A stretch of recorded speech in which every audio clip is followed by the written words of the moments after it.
Now we're going to take a look at Shomen uchi Sankajo osae ni. Now this is a very complicated technique and it's quite long and wide, and I personally don't have the space to be able to do it normally.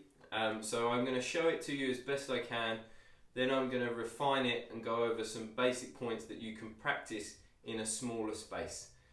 If obviously you have the space to do it, please feel free to do the technique, and I recommend that you do it like we have been doing it 5 times, nice and fast, and the last one slower so that you can work on the individual points. Okay, so now let's have a look at the technique. So we're going to start off in our left stance, and the camera is going to be mainly at my feet for this round on the video, and then we'll look up at our hands. So we're in left kamae. We're going to be taking the attack, so we're going to stay still, and uke is going to strike Shomen uchi. We receive the attack, and now we turn a 180 pivot. Now from here, if you imagine uke is on my left side, my front foot is going to circle behind uke. And from here we grasp Sankajo, extend our hands, and we circle our back foot forward and look in the opposite direction. So we have a pivot, forward pivot, and then a hiriki no yosei movement with our feet, turning on the balls of your toes, the balls of your feet. And from here, we drop our hand and our front foot, I'm going to step to the side, our front foot is going to circle back and our front foot follows in the same direction. So here and here. And at this point, we would then strike. From here, this striking hand rests on top of uke's elbow. We take a diagonal slide back, so not straight, but just off of the line. And then from here, this front foot opens and we go behind us, bringing uke in front of our body. As we do that, we're then going to drop to our left knee here. And again, just like in ichi, if I move back, just like in ichi, please remember that their arms should be in your center, okay, and they should be alongside you here. We're not at a strange angle. Okay. Then from here, we keep the shoulder in the position so we don't release the pressure. We move our body to face uke. We swap our hands. Our left hand now cuts the elbow. We use our toes to do the osae. So that was the feet. Now we're going to look at the hands. So let's go from here. Hidari handi kamae. As uke strikes, we catch the strike. Okay, so it means our right hand is at the top, our left hand catches the elbow. Now from here, we pivot. And I'm just going to turn so you can see. From here, our front foot is going to circle behind uke. And as we do that, we take hold of the Sankajo, so our right hand slides down onto their fingertips, just like we do in ichi. And we scoop around, so our right hand comes across our body here. And we lift uke. So from here, uke should be making this kind of shape. So as you can see, the elbow comes up. Now what's really important when you practice with your partner is that you don't lift high like this, because now uke's feet are free and they can kick, okay, because they've got their leg free. Now from here, this top hand slides down, we take hold of Sankajo and we extend our hands forward. We make that half rotation, so we're facing the opposite direction.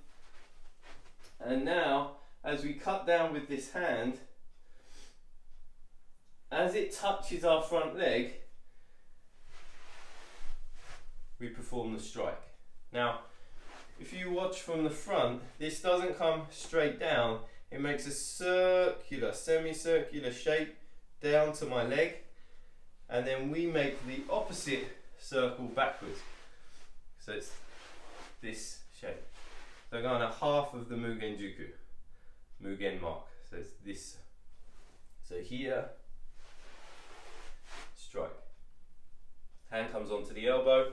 Keep the hand in close to your body, slide back and down to the floor. So that technique is kind of tricky to do in a small space. So if you can do it, please practice it. If you can't, I'm just going to go over some points that you can work on in a small area that are very important to that technique. So the first part is after we've turned here, this movement here, we want to make sure that we don't step our foot. So here we circle and slide our front foot around, okay, shifting our weight from here to here. So our weight is still forward and balanced over our feet, okay?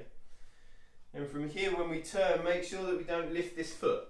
If we lift this foot when we turn, now you can see my balance is here, and that's going to give uke strength, and they'll be able to pull us off balance. So we need to make sure that we anchor ourselves with this outside foot as we pivot. Yeah. This motion here is a really good one that you can practice at home. The timing is really important. We don't want to move the hand and the feet at the same time. The hand naturally drops with a circular motion here, and as we do so, our leg goes back, just like the silver balls that you can get on a desk. Okay, like this, boom, boom, boom.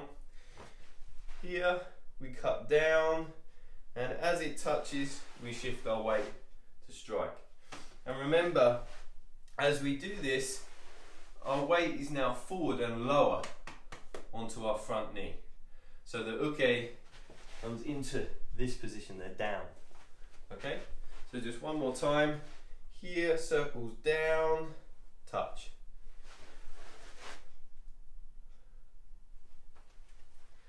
The last motion with our feet, so sorry, we cut here, okay?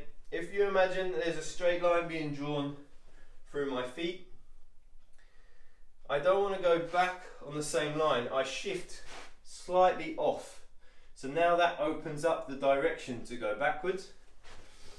So I shift, making sure my weight is still on that front foot, and I turn here. Now this is a really good motion to practice. So as you can see, my weight shifts onto my back foot here, allows me to turn, but at no point do I want my front foot to become light. So this action is sliding of this front foot, but keeping it heavy, is a really good exercise, and it's similar to your tainahenku ni, tainahenku ichi. Okay, this movement here, opening the hips and dropping. So just one final point, not to do with the feet but to do with the hands. When we cut down, something I see a lot of here is that this wrist straightens and uke's wrist straightens. Now if that happens, it means that there's no longer Sankajo being applied. So it's very important that even after this cut down here and we strike, that we keep this Sankajo on uke. So please, when you do the technique with a partner and you're here, just check this hand at this point and make sure that there's still Sankajo being applied to uke. Because if there isn't, and the hand goes straight like so, uke's arm is going to be straight, there's no pin, it will be here, and he'll be able to stand up. Okay, so just please be aware of that point when you go back to the dojo, or if you've got someone in your house that you can practice it on, please don't hurt them, but you can just check to see how you're doing that part of the technique. So there's some points for you to work on in Sankajo ni. I apologise again that I can't do the full technique like normal, but I hope those points are useful for you and you can practice at home.